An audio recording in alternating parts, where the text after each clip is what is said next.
বাসায় বসে যদি শুধুমাত্র আটা দিয়ে একটা বোতল ফুটো করে এরকম পারফেক্ট নুডলস তৈরি করা যায়, তাহলে আর ভেজাল পণ্য কিনে খেয়ে কী লাভ। আজকে আমি আপনাদের সাথে যেই নুডলসের রেসিপিটা শেয়ার করব, সে খুবই অল্প সময়ে শুধুমাত্র আটা দিয়ে বাসায় বসেই পারফেক্ট নুডলস তৈরি, যেটা স্বাদ দোকানেরটার চেয়েও অনেক অনেক গুণ বেশি। আপনারা এটা না বানিয়ে খেলে হয়তো বা এটা টেস্ট বুঝবেন না, তাই ভাবলাম আপনাদের সাথে রেসিপিটা শেয়ার করি। আর আপনারাও বাসায় বসে এরকম সুন্দরভাবে নুডলস তৈরি করে খেতে পারবেন যখন ইচ্ছা তখন, আর নুডলস কিনে এনে ঘরে রাখতে হবে না। তো ভিডিওটি শুরু করা যাক। তো আমি ফার্স্টেই নিয়ে নিলাম আটা, তার ভিতরে অ্যাড করে দিলাম লবণ। আপনারা চাইলে আটার বদলে ময়দা দিয়েও করতে পারেন এটা। তারপরে একটু একটু করে পানি দিয়ে বারবার আটাগুলোকে মিশিয়ে নিতে হবে খুব ভালোভাবে। মনে রাখবেন, একবারে পানি দিয়ে কখনোই এই কাজটা করতে যাবেন না। অল্প অল্প করে পানি দিবেন, অল্প অল্প করে মিশিয়ে নেবেন, এভাবে করে বারবার করতে হবে।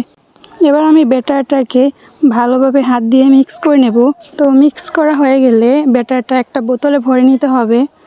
আর বোতলের মুখটা অবশ্যই ফুটো করে নিতে হবে, প্যারাক গরম করে। হ্যাঁ, আপনাদের জন্য বোতলে ব্যাটারটা ভরা একটু টাফ হতে পারে, তার জন্য আপনারা একটা কাপে করে ভরে নিতে পারেন। এটা ঘরে যদি না থাকে তাহলে একটা পলিথিনে ব্যাটারটা ঢুকিয়ে এক মাথা ফুটো করে বোতলে ভরে নেবেন।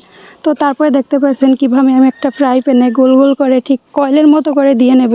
হ্যাঁ, এটা দেওয়ার আগে অবশ্যই ফ্রাই প্যানে একটু তেল দিয়ে দেবেন হালকা। সাথে সাথেই দেখতে পাচ্ছেন নুডলসটা হয়ে যাচ্ছে। আর দেখেন নুডলসটা দেখতে কত সুন্দর হয়েছে, একেবারে কিনা নুডলসের মতো। এটা দেখতেও যেরকম সুন্দর, খেতেও খুব মজার হয়। তো আবারও আমি দেখতে পাচ্ছেন কয়েলের মতো করে ঘুরিয়ে ঘুরিয়ে নুডলসটা বানিয়ে নিচ্ছি। এটা দেওয়ার 5-10 সেকেন্ডের ভিতরে নুডলসটা তৈরি হয়ে যায়, খুব বেশি সময় লাগে না। আমি কতগুলো বানিয়ে নিয়েছি নুডলসগুলো, জাস্ট একবার দেখেন। তো এবার আমি চলে যাব নুডলসগুলো রান্না করতে। নুডলসগুলো রান্না করার জন্য আমি একটা কড়াই নিয়ে নিলাম। এর ভেতরে তেল আর পেঁয়াজ আর পরিমাণ মতো মরিচ, যে যেরকম ঝাল পছন্দ করেন দিয়ে দিলাম সবগুলো উপকরণ একসাথে। তারপর এটাকে আমি একটু ভেজে নেব। পেঁয়াজটা ব্রাউন হওয়া অবধি আমি একটু ভেজে নেব, হালকা ব্রাউন। তো হয়ে গেছে হালকা ব্রাউন। এবার এর ভেতরে আমি অ্যাড করে দেব ডিম। এবারে ডিমগুলো অ্যাড করা হয়ে গেলে আমি খুব ভালোভাবে ভেজে নেব ডিমগুলোকে। আর হ্যাঁ, কারা কারা এই ভাইরাল নুডলস রেসিপিটা ট্রাই করেছেন অবশ্যই কমেন্ট করে বলে যাবেন কিন্তু। তো ডিমের ভেতরে এবার আমি একটা ম্যাগি মশলা অ্যাড করে দেব।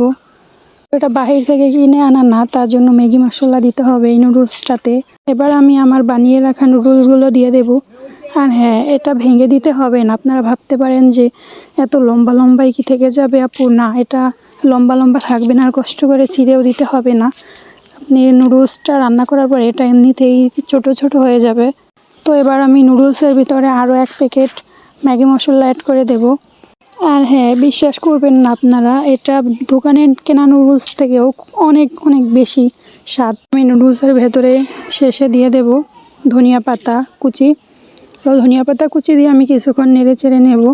তারপর এর ভেতরে দিয়ে দিতে হবে সস। আছে শুধু টমেটো সস ছিল, আমি সেটাই দিয়ে দিছি। আপনারা চাইলে অন্যান্য সসও ব্যবহার করতে পারেন, চিলি সস অ্যাড করতে পারেন, সেটা আপনাদের ইচ্ছা। তো তৈরি হয়ে গেল আমার নুডলস। আপনারা নিজের চোখেই দেখে নেন কতটা পারফেক্ট হয়েছে এই নুডলসটা। এই নুডলসটা দোকানে কেনা নুডলস থেকে অনেক বেশি মজা, খরচও খুব কম। আর হ্যাঁ, আপনারা কিন্তু এটা অবশ্যই ট্রাই করবেন, আর কমেন্ট করে রিভিউটা দিয়ে যেতে ভুলে যাবেন না।